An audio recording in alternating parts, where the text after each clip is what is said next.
Hello students, स्वागत है आपका pi classes bye Sachin Malik में। आज का टॉपिक क्लास 10th के लिए वर्कशीट नंबर 83। देखो, लीनियर इक्वेशंस वाला चैप्टर रिवीजन में चल रहा था, उसके ऊपर केस स्टडी के क्वेश्चन हैं इसमें दो। ये केस स्टडी के क्वेश्चंस हमें करने हैं और जो कि ऐसे ऐसे 4 क्वेश्चन आपके आएंगे, वो किसी भी चैप्टर में से आ सकते हैं। तो इससे पहले वाला जो चैप्टर था पॉलिनोमियल, उस पर भी हमने 2 केस स्टडी के क्वेश्चन करे थे, इस पर भी हम करेंगे। चलिए करते हैं हम क्वेश्चन। ये है केस स्टडी का क्वेश्चन। देखो क्या कहता है, रिया बोट 3 नोटबुक्स एंड 2 पेन, यानी रिया ने 3 नोटबुक और 2 पेन खरीदे। कितने रुपये में? 80 रुपये में। हर फ्रेंड सुनील, उसका दोस्त सुनील कहता है कि that price of each notebook could be ₹25। ठीक है, हर नोटबुक का जो प्राइस है वो 25 रुपये हो सकता है। तो इस तरह से 3 नोटबुक का प्राइस क्या हो जाएगा? 75 रुपये। अब 75 रुपये तो किसका हो गया? 3 नोटबुक का हो गया। बाकी 2 पेन और खरीदे होंगे। कितने कितने में खरीदे होंगे? उसने 5 रुपये में खरीदे होंगे। तो पेन की कीमत क्या हो गई? 2 पेन की 5 रुपये। तो एक पेन कितने में हो गया? 2.5 रुपये में। कहते हैं अनोदर फ्रेंड है दीपा फेल्ट कि 2.5 रुपये जो हैं 1 पेन के बहुत कम है। तो Deepa thought the cost of 1 pen could be ₹16। Deepa कहती है कि एक पेन की कॉस्ट 16 रुपये होनी चाहिए। Then the price of each notebook would be 16। अगर ऐसा है कि 16 रुपये एक पेन के हों, तो फिर एक एक नोटबुक भी हमारे पास 16 रुपये की ही हो जाएगी। Akash also bought the same type of notebook and pen as Riya. जैसे रिया ने खरीदे, आकाश ने भी खरीदे। उसने इन चीज़ों के लिए 4 नोटबुक और 3 पेन खरीदे उसने ऐसे, और इसके लिए उसने 110 रुपये दिए। ठीक है, ये हमारी एक कंडीशन बताई हुई है, जनरल कंडीशन। अब इसके ऊपर उसने क्वेश्चन क्या पूछे हुए हैं, देखो। फर्स्ट क्वेश्चन कहता, मान लिया एक नोटबुक की कॉस्ट जो है x है और पेन की जो है y है। तो इनमें से कौन सी कंडीशन इनको सोल्व करेंगे? देखो, हमारे 2 कंडीशन बनती है हमारे पास, बीच में तो खाली उन्होंने डिस्क्रिप्शन करा हुआ। एक तो ये कंडीशन है हमारे पास, एक ये लास्ट वाली कंडीशन है, और कुछ नहीं है हमारे पास। तो 3 नोटबुक का मतलब 3x और 2 पेन यानी 2y इक्वल टू 80 रुपीज़। एक तो ये बन गया हमारे पास। लास्ट का था 4 नोटबुक यानी 4x प्लस के 3 पेन्स यानी 3y is equal to 110। This is first equation, this is second equation. तो ये किस में आ रहा है? बी में। तो दिस इज द आंसर।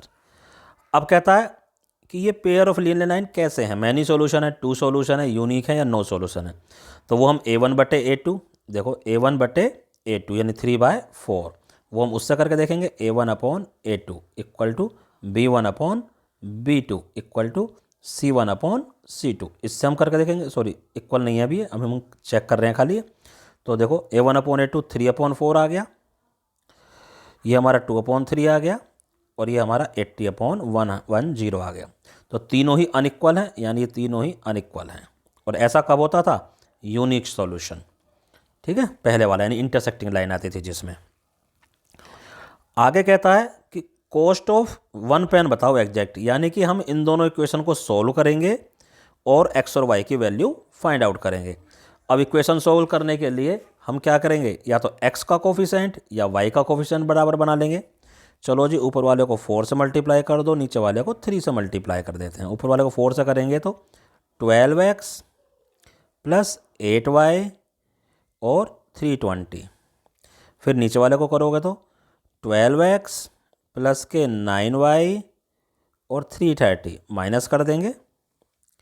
ये माइनस कर दिया, यहाँ आ गया माइनस के y और माइनस के 10, माइनस से माइनस कट गया, y इक्वल टू 10। और y क्या था? कॉस्ट ऑफ 1 पेन y तो था, तो 10 आ गया आंसर। अब y की वैल्यू यहाँ पर रख दो, किसी में भी y की वैल्यू देखो, यहाँ रखोगे 20 हो जाएगा, 20 उधर जाके माइनस हो गया, 60 रह गया, 3 से डिवाइड कर दो x की वैल्यू आ गई हमारे पास 20। तो x की वैल्यू यानी 1 नोटबुक आ गई हमारे 20 रुपीज़ की। तो ये भी क्वेश्चन हो गया। आगे कहता, अगर हमें ऐसे ही 15 नोटबुक और 10 पेन चाहिए हों, यानी 15 नोटबुक का मतलब 15 गुना 20 प्लस 12 गुना 10, तो 15 गुना 20 क्या हो गया? 300 प्लस 120 420। तो सी इज द आंसर। तो इस तरह से इस केस स्टडी के हम 5 क्वेश्चन कंप्लीट कर लिए हैं। आइए अब करते हैं नेक्स्ट केस स्टडी। ये देखो, अब ये भी एक केस स्टडी का क्वेश्चन है, आइए इसको भी करते हैं हम। क्या है केस स्टडी में? कहता है Geeta went to a market, एक मार्केट गई with her aunt to buy a dress and for her brother's wedding. उसने ड्रेस खरीदनी थी अपने भाई की शादी के लिए। सी बाई ए ड्रेस, उसने एक तो ड्रेस खरीदी फॉर हर सेल्फ, और एक साड़ी खरीदी अपनी मम्मी के लिए, और इसके लिए उसने पैसे दिए 3000 रुपये, यानी एक ड्रेस के और एक साड़ी के। Every one in the family like the dress and sari very much, सभी ने साड़ी और ड्रेस बहुत पसंद करी फैमिली के अंदर। आगे कहता है हर आंट आल्सो परचेज, उसकी जो आंट साथ में गई थी उन्होंने भी ऐसी ही 2 ड्रेस खरीदी और 5 साड़ी खरीदी, ठीक है, और उसका जो टोटल आया वो 12,000 रुपये आया।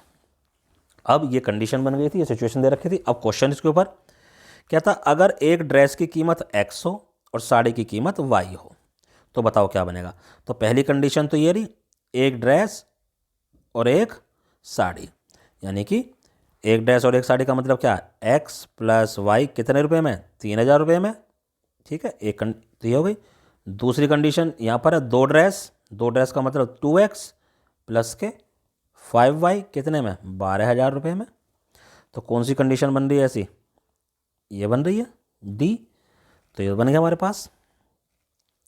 कहता मैनी सॉल्यूशन, 2 सॉल्यूशन क्या है, तो निकालो। देखो यहाँ पर a1 की वैल्यू 1 है, b1 की वैल्यू ये भी 1 है, तो a1 बटे a2 ये 1/2 आ जाएगा, b1 बटे b2 1/5 आ जाएगा, और ये 3000 बटे 12,000 यानी 1/4 ये भी अनइक्वल है, तो यानी यूनिक सॉल्यूशन ही आएगा इसका भी। अब यूनिक सॉल्यूशन आ गया तो कहता जब पेयर ऑफ लाइन इनका ग्राफ कैसा आएगा, यूनिक सॉल्यूशन कब होता है, जब इंटरसेक्टिंग हो। बस फिर आगे वही कि एग्जैक्टली वन ड्रेस की कॉस्ट बताओ। तो हमारे पास क्या इक्वेशन थी, देखो आइए एग्जैक्टली अब हम कॉस्ट बताएंगे। हमारे पास ये थी सॉरी पहले डी नहीं था बेटा, आंसर ये था, answer x plus y, sorry a था आंसर, x प्लस वाई 3000 और 2x प्लस 5y 12,000, ये इसका आंसर था। थोड़ी सी इसमें गड़बड़ी हो गई थी, तो ये ध्यान रखना। अब देखो ये हमारे पास बन गया, तो this is first question equation, this is second equation. बस अब इनके इसको हम 2 से मल्टीप्लाई कर लेते हैं, तो 2x प्लस के 2y इक्वल टू 6000, ये हो गया। और दूसरा क्या है 2x प्लस के 5y इक्वल टू 12,000, माइनस कर दो, कैंसिल, माइनस के 3y माइनस के 6000, माइनस माइनस y की वैल्यू आ गई 2000। और ये क्या थी, साड़ी थी, y की वैल्यू तो 2000 आ गई। अब y की वैल्यू यहाँ रखोगे तो x की वैल्यू क्या आ जाएगी 1000, तो 1000 आ गया ड्रेस का और 2000 किसका आ गया, साड़ी का। तो इस तरह से ये वाला केस स्टडी का क्वेश्चन हमारा कंप्लीट होता है। उम्मीद करता हूँ आपको अच्छे से समझ में आ गया होगा। अब आपको क्या करना है, ये दोनों क्वेश्चन केस स्टडी के आपको अपनी कॉपी में साफ साफ करने हैं और अपने अपने टीचर को व्हाट्सएप पर सेंड करने हैं। धन्यवाद।